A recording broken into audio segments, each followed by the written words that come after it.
तो आज सुनते हैं बृहस्पतिवार व्रत की कथा। तो एक बार बोलिए प्रेम से विष्णु भगवान की जय, लक्ष्मी माता की जय। की प्राचीन समय की बात है। भारत वर्ष में एक राजा राज्य करता था। वह बड़ा प्रतापी और दानी था। वह नित्य गरीबों और ब्राह्मणों की सेवा सहायता करता था। वह प्रतिदिन मंदिर में भगवान दर्शन करने जाता था, लेकिन यह उसकी रानी को अच्छा न लगता। न वह व्रत करती और न ही किसी को एक पैसा दान में देती।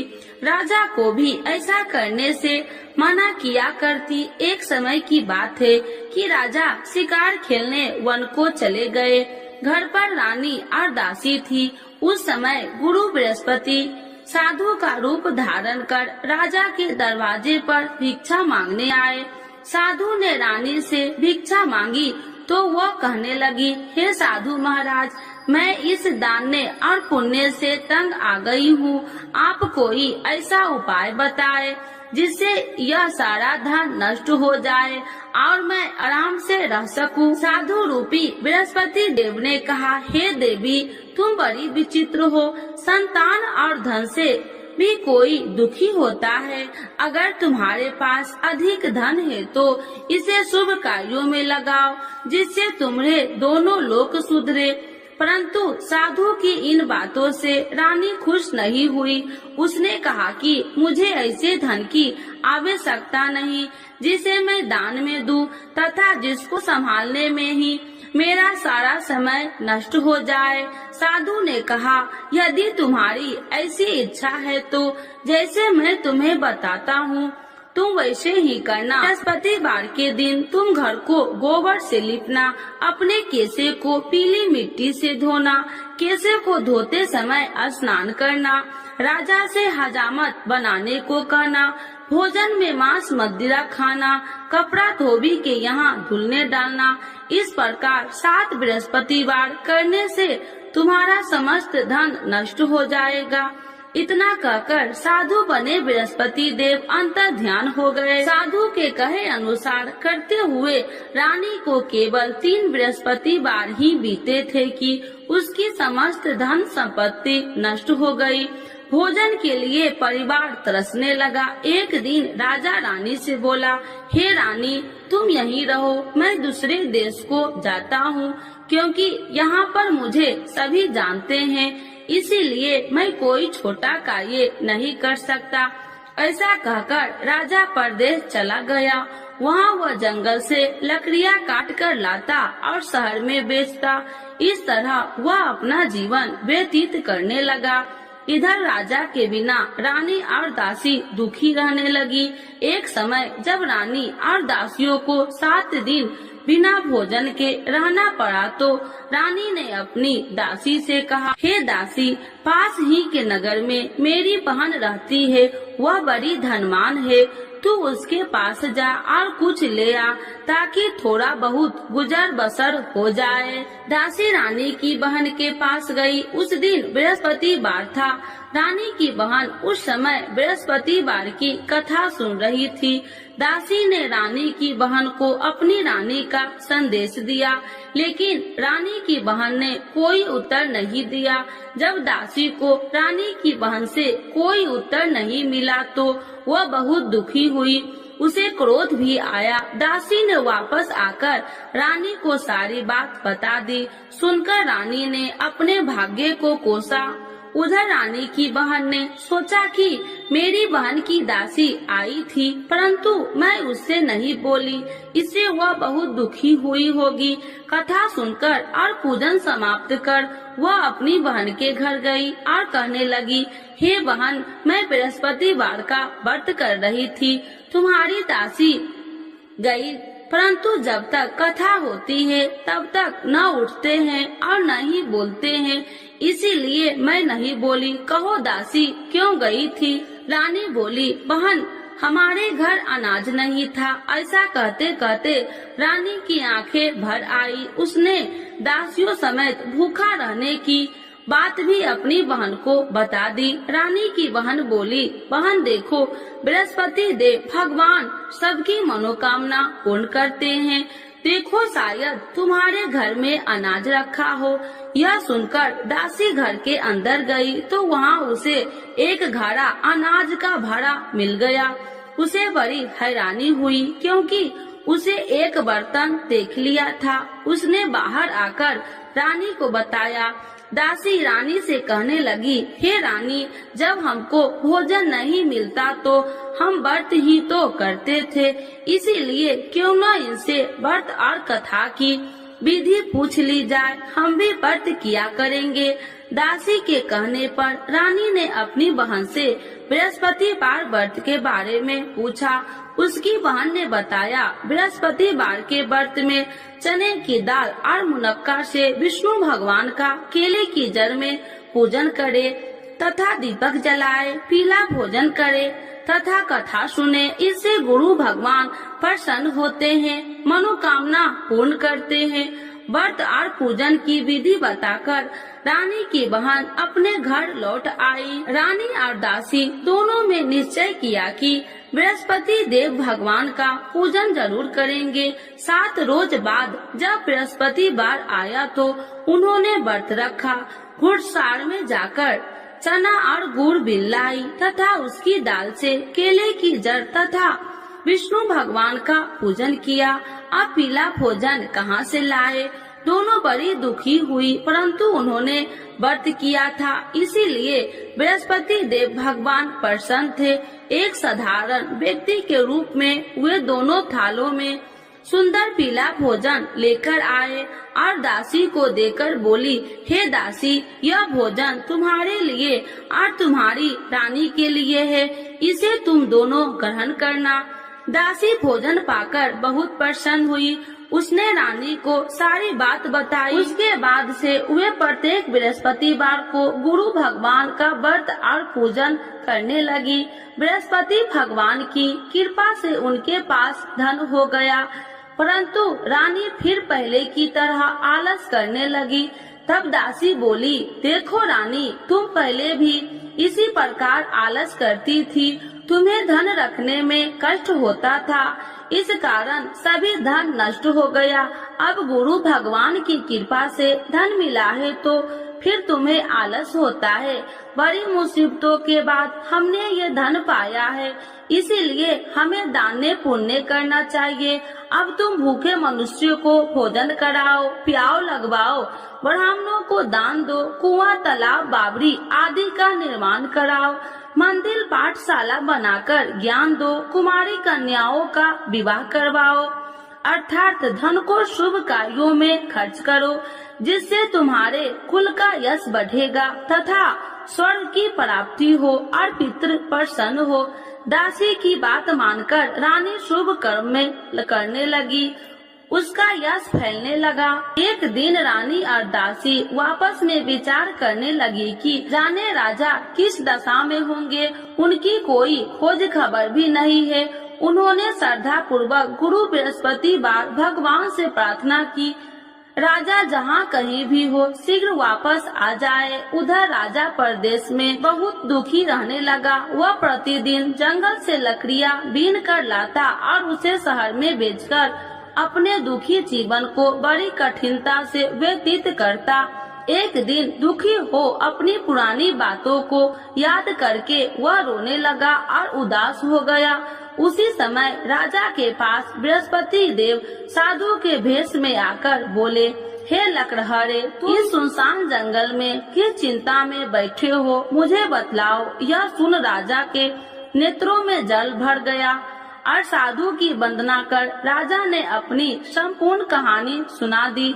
महात्मा दयालु होते हैं। वे राजा से बोले, हे राजा, तुम्हारी पत्नी ने बृहस्पति देव के प्रति अपराध किया था, जिसके कारण तुम्हारी यह दशा हुई। अब तुम चिंता मत करो, भगवान तुम्हें पहले से अधिक धन देंगे। देखो, तुम्हारी पत्नी ने बृहस्पतिवार का व्रत प्रारंभ कर दिया है। अब तुम भी बृहस्पतिवार का व्रत करके चने की दाल व गुड़ जल के लोटे में डालकर केले का पूजन करो। फिर कथा कहो या सुनो, भगवान तुम्हारी सब मनोकामनाओं को पूर्ण करेंगे।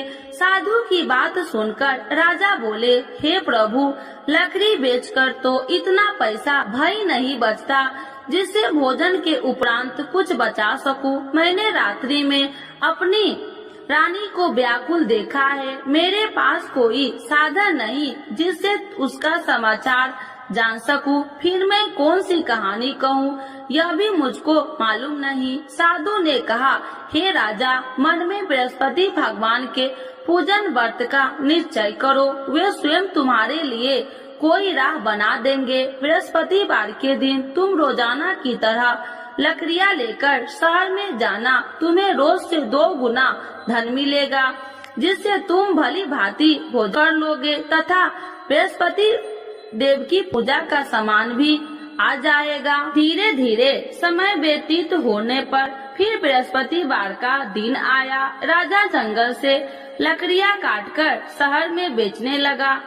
उसे उस दिन और 2 दिनों से अधिक धन मिला। राजा ने चना गुड़ आदि लाकर बृहस्पतिवार का व्रत किया। उस दिन से उसके सभी कलेश दूर हुए। परंतु जब अगले गुरुवार का दिन आया तो वह बृहस्पतिवार का व्रत करना भूल गया। इस कारण बृहस्पति भगवान नाराज हो गए। उस दिन उस नगर के राजा ने विशाल यज्ञ का आयोजन किया था तथा अपने समस्त राज्यों में घोषणा करवा दी कि सभी मेरे यहाँ भोजन करने आवे, किसी के घर चूल्हा न जले। इस आज्ञा को जो न मानेगा उसको फांसी दे दी जाएगी। राजा की आज्ञा अनुसार राज्य के सभी वासी राजा के भोजन में सम्मिलित हुए, लेकिन लकड़हारा कुछ देर से पहुंचा, इसीलिए राजा को उसको अपने साथ महल में ले गए। जब राजा लकड़हारे को भोजन करा रहे थे तो रानी की दृष्टि उस खूंटी पर पड़ी जिस पर उसका हार लटका हुआ था। उसे हार खूंटी पर लटका दिखाई नहीं दिया। रानी को निश्चय हो गया कि मेरा हार इस लकड़हारे ने चुरा लिया है। उसी समय सैनिक बुलाकर उसको जेल में डलवा दिया। लकड़हारा जेल में विचार करने लगा कि जाने कौन से पूर्व जन्म के कर्म से मुझे यह दुख प्राप्त हुआ है। आज जंगल में मिले साधु को याद करने लगा। तत्काल बृहस्पति देव साधु के रूप में प्रकट हो गए और कहने लगे, अरे मूर्ख, तूने बृहस्पति देवता की कथा नहीं की, इसी कारण तुझे यह दुख प्राप्त हुआ है। अब चिंता मत कर, बृहस्पतिवार के दिन जेल खाने के दरवाजे पर तुझे 4 पैसे पड़े मिलेंगे। उनसे तू बृहस्पतिवार की पूजा करना तो तेरे सभी कष्ट दूर हो जाएंगे। अगले बृहस्पतिवार उसे जेल के द्वार पर 4 पैसा मिले। राजा के पूजा का सामान मंगवाकर कथा कही और प्रसाद बांटा। उसी रात्रि में बृहस्पति देव ने उस नगर के राजा को स्वप्न में कहा, हे राजा, तूने जिस जेल में बंद किया है उसे कल छोड़ देना, वह निर्दोष है। राजा प्रातः काल उठा और खूंटी पर हार टंगा देकर लकड़हारे को बुलाकर क्षमा मांगी तथा राजा के योग्य सुंदर वस्त्र आभूषण भेंट कर उसे विदा किया। गुरुदेव की आज्ञा अनुसार राजा अपने नगर को चल दिया।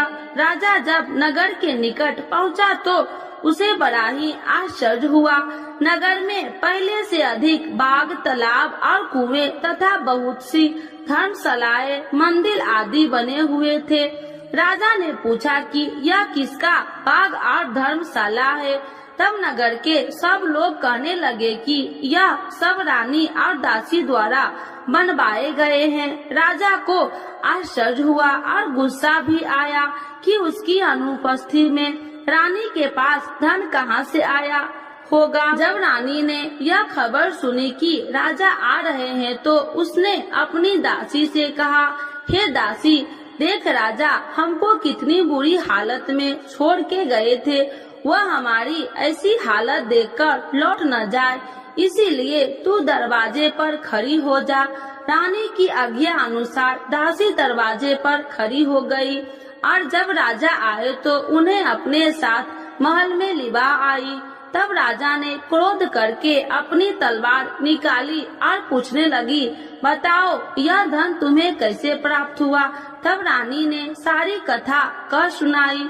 राजा ने निश्चय किया कि मैं रोजाना दिन में 3 बार कहानी कहा करूँगा और रोज व्रत किया करूँगा।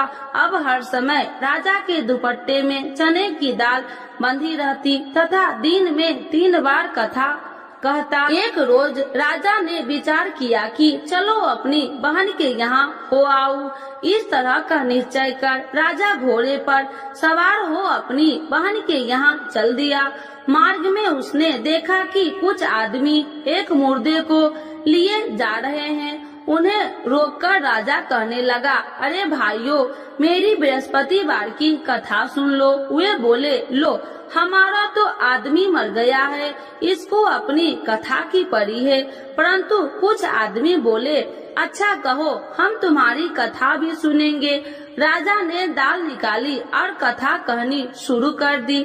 जब कथा आदि हुई तो मुर्दा हिलने लगा और जब कथा समाप्त हुई तो राम राम कह के वह मुर्दा खड़ा हो गया। राजा आगे बढ़ा। उसे चलते चलते शाम हो गई। आगे मार्ग में उसे एक किसान खेत में हल चलाता मिला। राजा ने उसे कथा सुनने का आग्रह किया, लेकिन वह नहीं माना। राजा आगे चल पड़ा। राजा के हटते ही बैल पछाड़ खाकर गिर गए तथा किसान के पेट में बहुत जोर से दर्द होने लगी। उसी समय किसान की माँ रोटी लेकर आई। उसने जब देखा तो अपने पुत्र से सब हाल पूछा। बेटे ने सभी हाल बता दिया। बुढ़िया दौड़ी दौड़ी उस घुड़सवार के पास पहुँची और उसने बोली, मैं तेरी कथा सुनूंगी, तू अपनी कथा मेरे खेत पर ही चलकर कहना। राजा ने लौटकर बुढ़िया के खेत पर जाकर कथा कही, जिसके सुनते ही बैल खड़े हो गए तथा किसान के पेट का दर्द भी बंद हो गया। राजा अपनी बहन के घर पहुंच गया। बहन ने भाई को खूब मेहमानबाजी की। दूसरे रोज प्रातः काल राजा जागा तो वह देखने लगा कि सब लोग भोजन कर रहे हैं।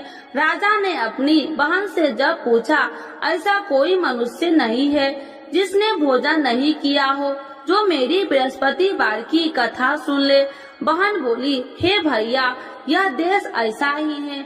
यहाँ लोग पहले भोजन करते हैं, बाद में कोई अन्य काम करते हैं। फिर वह एक कुम्हार के घर गई, जिसका लड़का बीमार था। उसे मालूम हुआ कि उसके यहाँ 3 दिन से किसी ने भोजन नहीं किया है। रानी ने अपने भाई की कथा सुनने के लिए कुम्हार से कहा। वह तैयार हो गया। राजा ने जाकर बृहस्पतिवार की कथा कही, जिसको सुनकर उसका लड़का ठीक हो गया। अब तो राजा को प्रशंसा होने लगी। एक दिन राजा ने अपनी बहन से कहा, हे बहन, अब मैं अपने घर जाऊंगा, तुम भी तैयार हो जाओ। राजा की बहन ने अपनी सास से अपने भाई के साथ जाने की आज्ञा मांगी। सास बोली, हाँ चली जा, मगर अपने लड़कों को मत ले जाना, क्योंकि तेरे भाई के कोई संतान नहीं है। बहन ने अपने भाई से कहा, हे भैया, मैं तो चलूंगी, मगर कोई बालक नहीं चलेगा। अपनी बहन को भी छोड़कर दुखी मन से राजा अपने नगर को लौट आया। राजा ने अपनी रानी से सारी कथा बताई और बिना भोजन किए वह सैया पर लेट गया। रानी बोली, हे प्रभु, बृहस्पति देव ने हमें सब कुछ दिए हैं, वे हमें संतान अवश्य देंगे। उसी रात बृहस्पति देव ने राजा को स्वप्न में कहा, हे राजा, उठ, सभी सोच त्याग दे, तेरी रानी गर्भवती है। राजा को यह जानकर बड़ी खुशी हुई। 9वें महीने में रानी के गर्भ से एक सुंदर पुत्र पैदा हुआ। तब राजा बोला, हे रानी, स्त्री बिना भोजन के रह सकती है, परंतु बिना कहे नहीं रह सकती। जब मेरी बहन आए तो तुम मुझसे कुछ मत कहना। रानी ने हाँ कर दी। जब राजा की बहन ने यह शुभ समाचार सुना तो वह बहुत खुशी हुई तथा बधाई लेकर अपने भाई के यहाँ आई। रानी ने तब उसे आने का उलाहना दिया। जब भाई अपने साथ ला रहे थे तो तब टाल गई, उनके साथ न आई और आज अपने आप भागी भागी बिना बुलाए आ गई। तो राजा की बहन बोली, भाई मैं इस प्रकार न कहती तो तुम्हारे घर औलाद कैसे होती। बृहस्पति देव सभी मनोकामनाएं पूर्ण करते हैं। जो श्रद्धा भाव पूर्वक बृहस्पतिवार का व्रत करता है एवं कथा पढ़ता है अथवा सुनता है और दूसरों को सुनाता है, बृहस्पति देव उसकी सभी मनोकामनाएं पूर्ण करते हैं, उनकी सदैव रक्षा करते हैं। जो संसार में सद्भावना से गुरुदेव का पूजन एवं व्रत सच्चे हृदय से करते हैं, उनकी सभी मनोकामनाएं वैसे ही पूर्ण होती है जैसे सच्ची भावना से रानी और राजा ने बृहस्पति देव की कथा का गुणगान किया तो उनकी सभी इच्छाएं बृहस्पति देव जी ने पूर्ण की। अनजाने में भी बृहस्पति देव की उपेक्षा न करे, ऐसा करने से सुख शांति नष्ट हो जाती है। इसीलिए सबको कथा सुनने के बाद प्रसाद लेकर जाना चाहिए। हृदय से उनका नमन करते हुए जयकारा बोलना चाहिए। तो एक बार बोलिए प्रेम से, बृहस्पति भगवान की जय, विष्णु भगवान की जय, लक्ष्मी माता की जय। आरती श्री बृहस्पति देव की। ओम जय बृहस्पति देवा, स्वामी जय बृहस्पति देवा, छीने छीने भोग लगाऊं, छीने छीने भोग लगाऊं, कदली फल में बा। ओम जय बृहस्पति देवा, तुम्हें पूरन परमात्मा, तुम्हें अंतर्यामी, स्वामी तुम्हें अंतर्यामी, जगत पिता जगदीश्वर, जगत पिता जगदीश्वर, तुम्हें सबके स्वामी। ओम जय बृहस्पति देवा, चरणामृत निज निर्मल, सब पातक हरिता, स्वामी सब पातक हरिदा, सकल मनोरथ दायकी, सकल मनोरथ दायकी, कृपा करो भरता। ओम जय बृहस्पति देवा, तन मन धन अर्पण कर, जो जन शरण पड़े, स्वामी जो जन शरण पड़े, प्रभु प्रकट तब हो करे, प्रभु प्रकट तब हो कर, आकर द्वार खड़े। ओम जय बृहस्पति देवा, दीन दयाल दयानिधि, भक्तन हितकारी, स्वामी भक्तन हितकारी, पाप दोष सब हरिता, पाप दोष सब हरिता, भव बंधन हारी। ओम जय बृहस्पति देवा, सकल मनोरथ दायकी, सब संशय तारो, स्वामी सब संशय तारो, विषय विकार मिटाओ, विषय विकार मिटाओ, संतन सुखकारी। ओम जय बृहस्पति देवा, जो कोई आरती तेरी प्रेम सहित गावे, स्वामी प्रेम सहित गावे, ज्येष्ठानंद बंद सो, ज्येष्ठानंद बंद सो, सो निश्चय पावे। ओम जय बृहस्पति देवा, स्वामी जय बृहस्पति देवा। बृहस्पति भगवान की जय, विष्णु भगवान की जय, लक्ष्मी माता की जय।